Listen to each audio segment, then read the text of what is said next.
때는 2006년 8월 22일 오후 5시경 112로 다급한 신고 전화 한 통이 옵니다. 여기 하수처리장인데요. 그 쓰레기 봉투에 뭔가가 들어있는데 이게 사람 같거든요. 빨리 와서 확인 좀 해주세요. 에?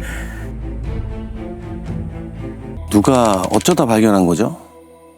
성동구에 있는 하수처리장 직원이었는데요. 이물질들을 자동으로 걸레는 기계에 커다란 쓰레기 봉투 같은 게 걸려서 수거 차량에 옮기려고 봉투를 들었다고 합니다. 그때 봉투가 살짝 찢어지는 바람에 안에 있던 걸 보고 신고를 한 상황이었습니다. 그럼 안에 사람이 있었던 건가요? 네, 시신이었습니다. 그때 제가 당직이어서 가장 먼저 출동을 했었거든요. 네.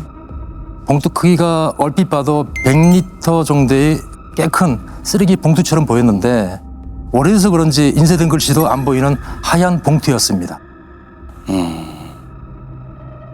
손잡이 부분이 꽉 묶여 있어서 찢어진 구멍으로 봤을 때는 마네킹인가 싶었는데 사람 몸통이 들어있었고요. 시신 상태는 어땠을까요? 상반신은 머리부터 목까지가 없었고요. 양쪽 손목이 모두 절단돼 있었습니다. 하반신은 엉덩이 아래, 양쪽 허벅지가 잘려 있었고요. 전체적으로 부패가 돼 있었는데 일부는 실압화가 된 상태였습니다. 얼굴이랑 손, 다리가 없는 거네요. 가슴 부위의 신체적 특징을 봤을 때 여성의 시신이었고요. 알몸의 여성 시신이었다. 나머지는요?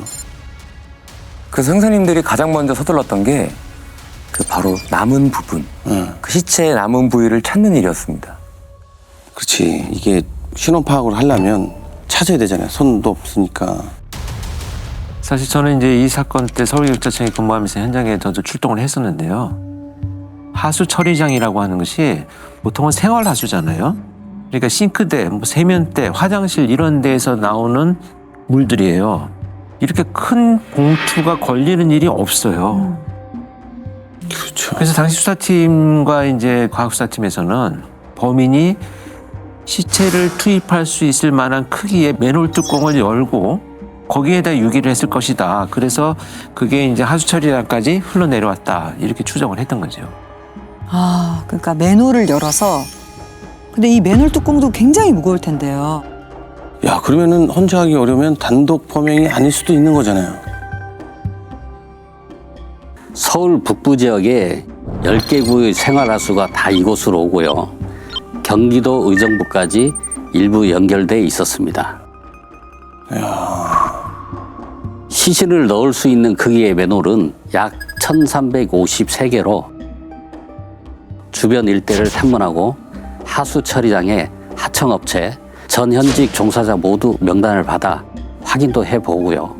그때 실험도 했었습니다. 근데 실험이라는 게 어떤 실험을 하셨다는 거죠? 몸통의 무게가 29kg이었거든요. 같은 무게의 고기 내장을 비슷한 봉투에 넣어 가까운 청계천, 정릉천, 면목천, 우이천에서 흘려보내 봤는데 청계천이랑 정릉천은 하수 처리장에 도착 못했고요. 면목천은 약 이틀, 우이천은 하루 만에 도착을 하더라고요.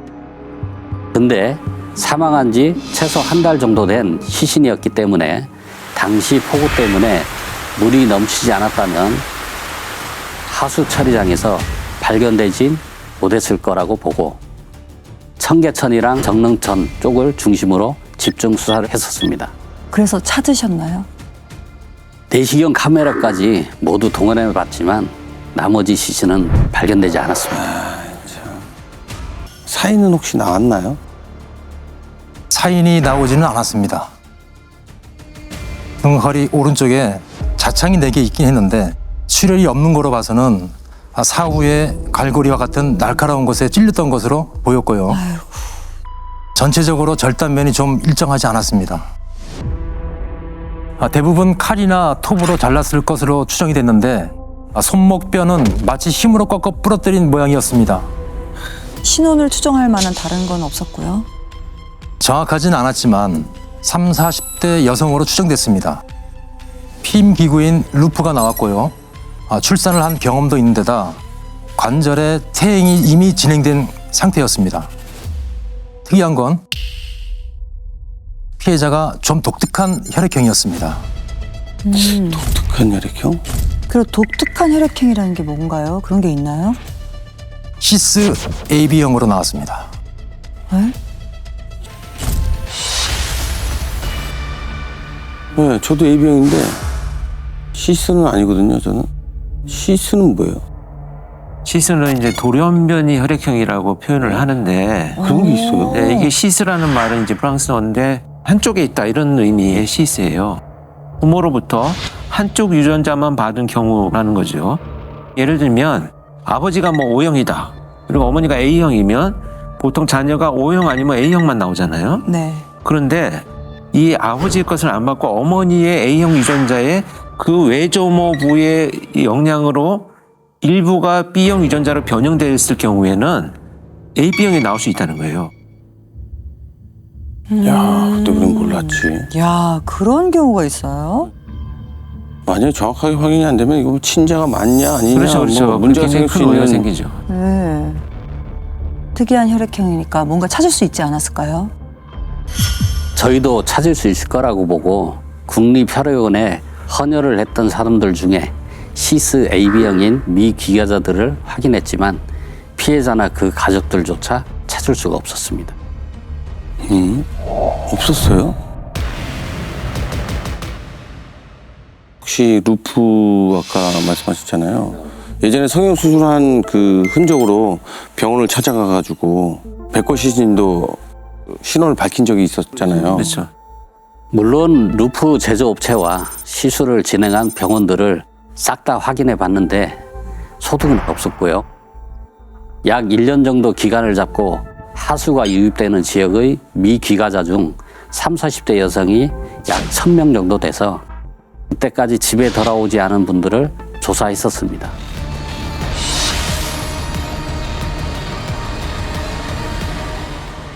그럼 그 시체가 들어있던 그 봉투는요? 그게 진짜 쓰레기 봉투라면은 지역을 좁힐 수 있지 않을까요?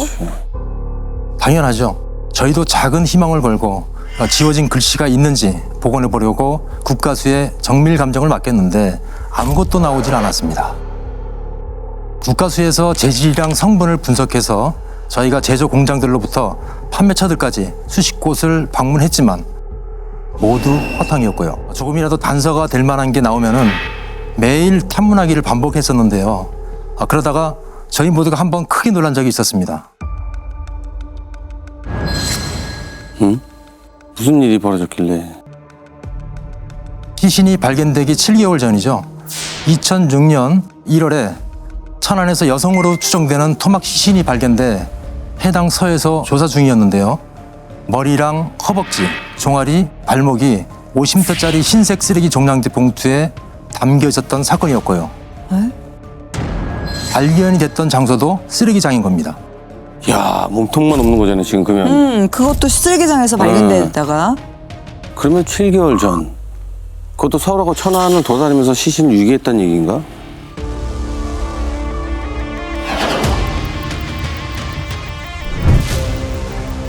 피해자가 맞았어요? 유전자 검사 결과 동일인이 아니었습니다. 그럼 이건 또 다른 사건이었었어요. 네.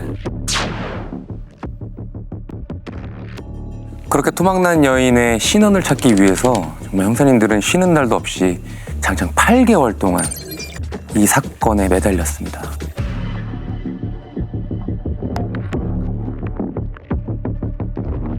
하루에도 몇 건씩 터지는 다른 사건들 때문에 수사 전담팀은 결국 해체가 되고 합니다.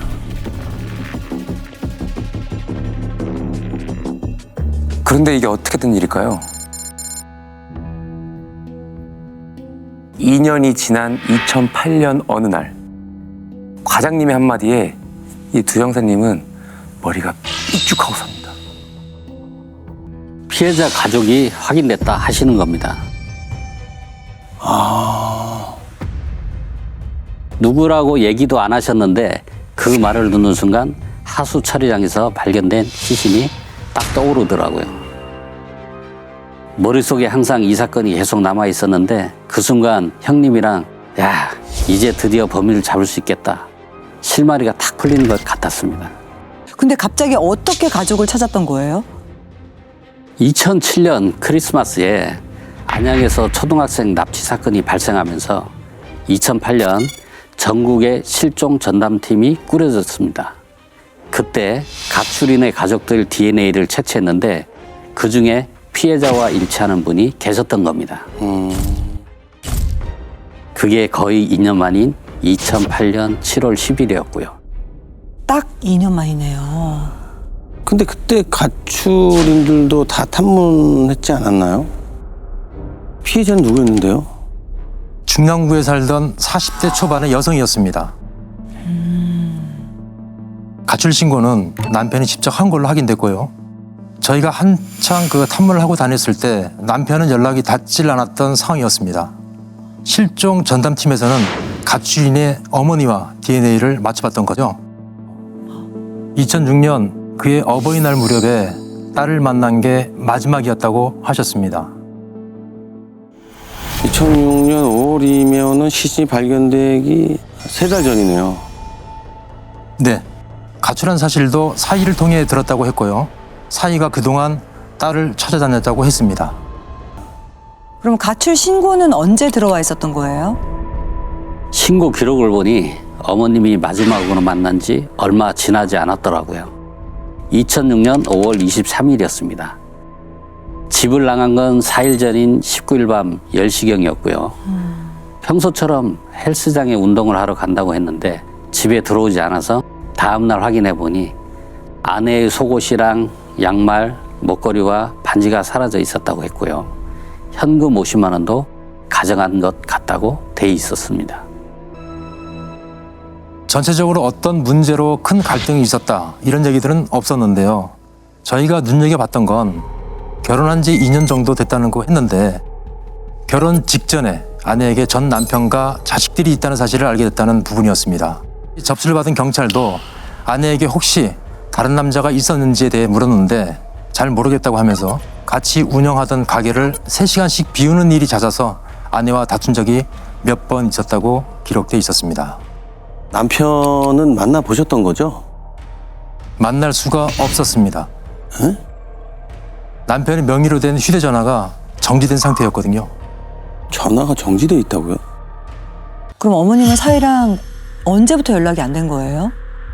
딸이 가출한 이후부터는 연락이 없었다고 했습니다. 아, 뭐지? 그런데 2007년 봄쯤 딸 부부가 살던 집주인에게서 연락이 와서는 월세가 밀렸다고 하더랍니다. 열쇠가... 근데 왜 친정어머니한테 전화를 한 거지? 딸 명의로 계약한 집이었다고 합니다. 그래서 어머님이 연락을 받고 바로 가보셨는데 방 안에 이불이 한쪽으로 돌돌 말려 있고 살림살이도 그대로 있었다고 합니다. 그러면은 그 계속 살고 있었던 거 아니에요? 자다가 나가는 상황 같이 보이는데요? 근데 그게 아니었습니다. 냉장고를 열어보니 음식들이 모두 상해서 곰팡이가 피어 있었다고 했고요. 딸의 옷이나 짐들은 거의 보이질 않았다고 했습니다. 세탁기 안에 사위 옷만 몇 벌 있었고 신발장의 신발도 몇 컬레 보이지 않았던 상황이었고요. 뭐야? 일상생활을 제대로 못한 것 같은데요? 아내랑 같이 운영했다던 그 가게는요? 부부가 함께 지물포를 운영했었는데요. 건물주 얘기를 들어보니까 가게 역시 아내 명의라고 하더라고요. 근데 한동안 남자 혼자 장사를 하다가 갑자기 안 보였다고 하는 겁니다. 가게 물건도 그대로 두고 사라졌다고 했고요. 남편 명의의 차도 집 근처에서 찾았는데 얼마나 오래 방치를 했는지 거의 폐차 수준이었습니다. 그래서 남편은 찾으셨나요? 남편의 가족부터 만나봤는데요. 2006년 추석까지는 가족들을 찾아오기도 하고 연락도 한 것 같더라고요. 매형 말로는 처남댁이 사라진 후 처남이 너무 괴로워하면서 일도 안 하고 매일 술로 살았다고 했고요. 누나한테는 중국으로 떠나버리게 돈을 좀 마련해달라는 부탁도 했다고 합니다. 진짜 괴로웠던 것 같은데. 한국에서는 아내 생각이 나서 더 이상 살 수가 없다고 그렇게 느꼈을 수도 있죠.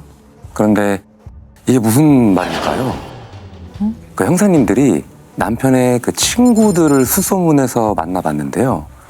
이 남편이 친구들한테도 똑같이 중국으로 갈 거다라는 말을 했다고 합니다.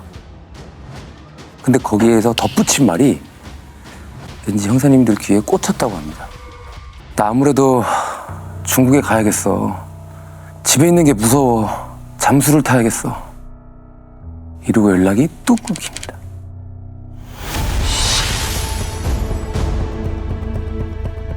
그래서 바로 부부가 같이 살던 집주인한테 전화를 했죠. 혹시 부부가 살았을 때부터 쭉 도배장판을 한 적이 있냐? 그랬더니 세입자를 드리긴 드렸는데 도배장판을 새로 하지 않았다고 하더라고요. 정말 다행이다 싶었죠. 바로 집주인이랑 세입자한테 말씀드리고 현장 감식을 했는데 아무것도 안 나왔습니다. 저희는 아무것도 안 나오니까 더 의심이 되더라고요. 생활하다가 코피가 날 수도 있고 뭐 여러 가지 자연스러운 반응이 나와야 되는데 부부에 관한 아무것도 안 나오니까 야, 이거 지물포 가게 했다고 하더니 벽지랑 장판까지 싹 갈았나 싶었습니다. 아, 지물포 가게였지? 설마 하고 수돗물을 얼마나 썼는지 수납 내역들을 봤더니 실종 신고를 했던 2006년 5월경에 다른 딸보다 30톤이나 물을 더 썼더라고요. 만약 남편이 범인이고 도주를 하려면 돈이 필요할 건데 집이랑 가게가 아내 명의여서 정리를 못한다면 다른 방법을 썼지 않았을까 해서 부부의 계좌를 다 털어봤습니다. 도망을 가려면 돈이 필요하긴 하지. 그래서 뭐가 나왔나요? 기막힌 게 나옵니다.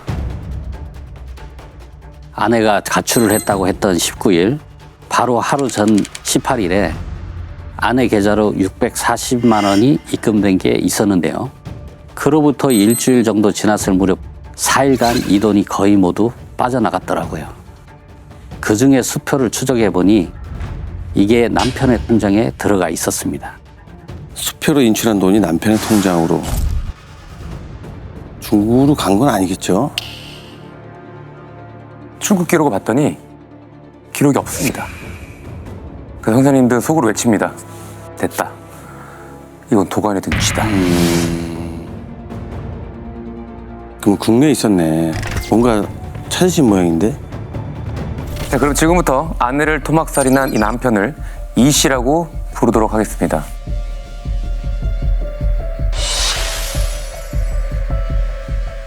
형사님들은 그 이 씨의 행적을 찾기 위해서 정식으로 영장을 발부를 받아서 생활 반응을 아주 샅샅이 뒤집니다. 그런데요, 대구에 숨어든 흔적이 나옵니다. 대구. 대구로 가면 못 찾을 줄 알았나 본데? 지방에 살고 있는 노모와 가족들을 상대로 저희가 수사를 하다 보니까 누나 중에 한 명이 대구에서 살고 있기도 했고 이 씨가 과거에 대구에서 1년간 택시를 몰았다는 얘기를 들은 적이 있었습니다. 이 씨가 집안의 유일한 아들이었기 때문에 가족들이 분명 도와주고 있을 수도 있다고 생각하고 대구로 내려갔죠. 누나가 대구에 있었어요? 뭐 이러면은 뭐 괴로워했고 이런 것도 사실이 아닐 수도 있겠네. 그쵸. 누나가 혹시 뭐라고 하던가요? 가끔씩 전화가 오긴 했는데 휴대전화 번호는 아니었다면서 동생이 어디 있는지 모른다고 하는 겁니다. 그래서 누나의 통화 내역들을 쭉 뽑아보니 누나가 하는 가게에서 7km 떨어진 옆 동네 공중전화에서 몇 번 전화가 왔더라고요. 어머. 이야. 아우, 진짜. 누나 통장에서 돈을 인출한 것도 나와서 CCTV를 확인해 봤더니 모자를 푹 눌러 쓴 남자더라고요. 이 씨 같아 보였습니다. 그럼 누나가 감춰주고 있었던 거네. 거짓말한 거네요. 그럼 누나가 솔직하게 말을 안 해줄 것 같은데요? 그렇죠. 그래서 누나 가게 앞에 다른 팀 형사들이 잠복을 서고 저랑 형기는 건설 현장으로 갔습니다. 건설 현장엔 왜 가신 거예요? 정식으로 일을 하긴 어려운 상황이니까 일용직으로 일을 하고 있을 거라고 판단하고 도배나 장판을 하는 현장만 찾아다니면서 이 씨 사진을 들고 돌아다녔습니다. 그런데 한 일용직 사무실에 이 씨가 찾아온 적이 있다는 겁니다. 자신이 도배 일을 잘하니 일자리를 소개해달라고 했다고 하고요. 야, 이 지물포 가게를 했다는 것만으로도 그걸 찾아내신 거예요? 그래서요? 이 씨가 옮겨 다닌 곳을 쫓아다녔는데 어떤 건설 현장 도배 반장이 이 씨가 밀린 임금을 보내달라고 하면서 휴대전화번호를 하나 남기고 갔다고 하는 겁니다. 번호까지 알아내신 거 아니에요, 지금? 그렇죠. 전화기 명의자는 누굴까요? 전화 명의자가 여성이었는데 대구에 사는 누나랑 동갑이었고요. 뭔가 누나랑 동갑이라고 하니까 친구인가? 아니면 누나가 만들어준 거일 수도 있고. 일단 전화기는 대부분 꺼놓은 상태였습니다. 뭔가 필요할 때만 잠깐씩 켰다가 꺼버려서 기지국 위치로는 찾기가 어렵겠더라고요. 그러니까 형님이 안 되겠다. 다시 누나한테 가자 하더라고요. 근데 솔직하게 얘기해 주겠어요? 거의 2년을 숨겨줬는데. 그쵸. 누나가 아예 입을 닫았습니다. 매일 찾아가서 설득하고 어차피 잡힐 텐데 이실 짓고 용서를 구해야 한다. 얘기했는데도 절대 얘기를 안 해줬습니다. 아니 아무리 친누나 심정도 있겠지만 자수할 수 있게끔 설득을 하는 게 그게 먼저인 것 같은데. 그런데 이 누나가 더 이상은 동생의 도주를 도울 수 없다고 생각했던 걸까요? 형사님들이 매일 찾고 또 찾은 지 2주가 지났을 무렵입니다. 누나의 입이 갑자기 열립니다. 갑자기 열렸다고요? 심경의 변화라도 있었던 건가? 뭐라고 했는데요? 자기 명의로 은행 통장을 만들어서 동생한테 현금 카드를 줬다. 전화도 친구 이름으로 해줬고 월세방도 구해줬다. 그러면서 주소를 불렀습니다. 그 순간 뭐지? 절대 얘기해줄 사람이 아닌데 과연 얘기해준 주소에 동생이 있을까 반신반의했죠. 누나가 얘기해준 그 집이 오르막길에 있는 지층 집이었는데 열고 들어갔더니 아니나 다를까 아무도 없었습니다. 아무도 없어요? 그럼 형사님 예상이 맞았네요. 그러니까 주소를 거짓으로 얘기했네. 그때 그 근처를 막 탐문하고 돌아다니니까 어떤 이웃분이 그러더라고요. 며칠 전에 용달차가 와서 싹 다 싣고 이사를 갔다고요. 뭐야 그게? 저희가 찾을 것 같으니까 누나가 2주간 시간을 벌려고 끌었던 것 같습니다. 2주 시간 벌고 이사 갔으니까 못 찾을 거다? 너무 나쁘다 그건 정말. 그래서 이 씨가 살았던 집이랑 일했던 공사장 주변에 공중전화 180개, 전화번호를 서울로 보냈죠. 그뿐만이 아닙니다. 114에 전화해서 일주일 사이에 이삿짐센터 문의 전화 온 게 있는지 다 찾아달라고 요청을 했는데요. 집 근처 공중전화에서 114를 통해 전화를 연결한 게 한 통 나오더라고요. 아, 그래서 기사를 만났는데 서구 쪽 쪽방으로 갔다고 했고요. 주소는 몰라도 위치는 기억한다고 했습니다. 야, 결국엔 찾으셨네. 1층짜리 단독 주택이었는데 밖에선 내부가 잘 안 보이는 겁니다. 마침 옆집이 2층짜리 주택이 있었는데 딱 각도를 보니까 이 씨가 살고 있는 집 내부가 보이겠더라고요. 그래서 옆집 주인의 협조를 받아서 그 집을 들여다봤는데 쪽방이 다닥다닥 붙어있는 집인 겁니다. 30분 정도를 지켜보는데 안에 사람이 있는지 없는지도 잘 보이지 않더라고요. 그래서 형기한테 중국집으로 가라 그랬죠. 중국집에 가라? 갑자기? 형님이 저한테 짜장면 배달부로 들어가 보라고 하더라고요. 제가 고향이 경상도라 사투리도 완벽하겠다고 하길래 중국집으로 바람같이 달려갔습니다. 일단은 배달부로 들어가서 내부를 일단 스캔을 딱 떠야 되니까 스캔 뜨려고. 그러니까 여기서 드디어 박 형사님의 위장술이 나오는군요. 네. 그렇죠. 근데 진짜 눈 깜짝할 새에 왔더라고요. 철가방에 헬멧까지 쓰고 또 심지어 어디서 구했는지 추리닝까지 갈아입고는 세상에. 한쪽 바지를 무릎까지 접고 나타났습니다. 아유, 글쎄요. 완벽하네요, 정말. 그래서 이 씨는 있던가요? 제가 대문으로 들어서면서 짜장면이요 했는데요. 마당에 어떤 남자가 담배를 피면서 짜장면 시킨 사람이 없는데 하는 겁니다. 그러니까 방문이 열려 있는 곳마다 누가 시킨 건가 싶었는지 다들 고개를 빼꼼히 내미는데 그중에 세 번째 방에 있는 남자가 주방에서 음식을 하는지 돌아보질 않는 겁니다. 다른 사람은 다 보는데 그 세 번째 방에 있는 남자만 뒷모습만으로는 누군지 몰랐을 거 아니에요. 근데 싸한 느낌이 드는 겁니다. 그럼 맞아. 그래서 배달 잘못 온 척하고 얼른 형님한테 달려가서 맞는 것 같다. 일단 가자 했죠. 들어가니까 계속 주방 앞에 있더라고요. 그래서 그 자리에서 이름을 불러버렸죠. 이동민! 그러니까 흠칫 놀라면서 딱 뒤돌아보는 겁니다. 이 씨였습니다. 아, 드디어 2년간의 도피가 이렇게 끝나는구나. 야, 막 저항하고 그러진 않나요? 올 것이 왔다는 표정으로 수갑을 받아들이더라고요. 방에서 압수할 물건을 찾는데 배낭이 하나 있더라고요. 그 안에서 사시미 칼이 2자루 나왔고요. 이건 왜 가지고 있었냐 했더니 저도 살아야죠 하는 겁니다. 무슨 말? 그 뭐 언제든 칼을 휘두르려고 준비하고 있었던 것 같은데. 살아야지 뭐야. 아내를 죽여놓고서. 살아야죠? 인정은 했어요? 차에 태우고 출발하는데 일절 말을 하지 않았습니다. 말할 생각이 없는지 써보려고 담배를 한 대 줬더니 거절없이 받더라고요. 그리고는 저도 말을 안 했죠. 그러니까 잠시 후에 이 씨가 입을 딱 열면서 담배 한 대만 더 필 수 있습니까? 라고 하더라고요. 야, 오랜만에 듣네, 담타. 담배를 안 줬죠. 그러니까 초조했는지 담배를 주면은 제가 다 얘기하겠습니다 라고 말을 하더라고요. 야, 참, 담배 한 개 피. 그냥 털어놔야지 무슨. 왜 그랬답니까? 아내가 다른 남자를 만나는 것 같아서 그랬다고 했습니다. 그러면서 하는 말이 아내가 세탁기 위에 속옷을 벗어놨대요. 응? 근데 그 속옷에 응. 남자 정액이 묻어 있는 것 같았다.